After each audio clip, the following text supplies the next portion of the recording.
آه يتهيألي كده ساعات هي بعبقريتها دي قدرت تتوحد مع شخصية مصر، مثلا لما حصلت نكسة 67 وراحت عند المسلة، لما راحت حفلة باريس وبداية رحلة فقه المجهود الحربي. وبعض المصادر بتقول انها راحت بالليل وتتأمل المسلة، وتاني يوم لما راحت قالوا لها سيدة ام كلثوم ليه رايحة عند المسلة؟ قلت لهم المسلة دي بتاعتنا. هل ام كلثوم توحدت مع مصر وراحت تقومها من نكسة 67 في هذا المكان؟ انا اعتقد ان ده حصل، لان هو ام كلثوم شخصيه عندها كبرياء عالي جدا، وهي معجونه بمصر بشكل غير عادي وغير طبيعي. فلما مصر اتكسرت في 67 اتخيل ان ام كلثوم كانت حاسه ان هي نفسها اتكسرت، وهي بتعمل تطوع وتبرع للمجهود الحربي.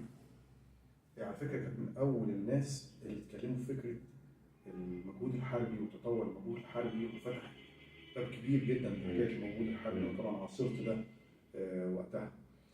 ففكره ان مصر تقوم دي فكره مهمه، بس وقتها عمليا ما كانتش لسه مصر قادره تقوم، يعني كانت الوقعه جامده والقوام محتاج وقت اكتر.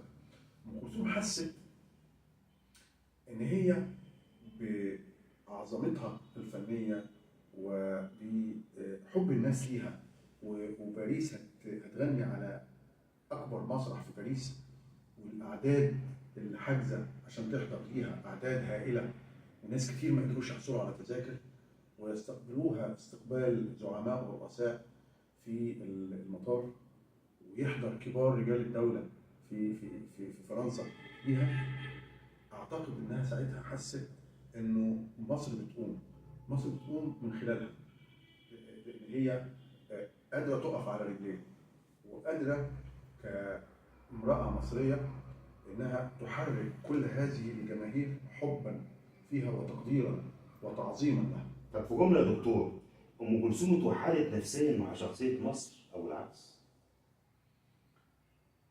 نفسيا اعتقد ده انه وهي بتغني وقف الخلق ينظرون جميعا كيف ابني قواعد المجد وحدي، وبناة الاهرام في ثالث الدهر كفوني كلام عن تحدي.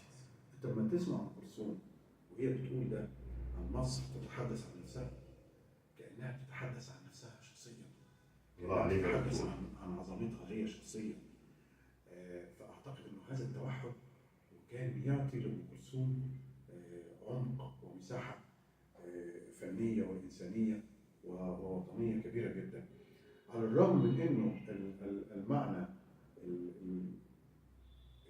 الإنساني لهذه الأبيات مش حلو قوي، يعني مش حلو قوي إنه بلد هي اللي قاعدة تبني المجد لوحدها والناس كلها واقفة تتفرج عليه.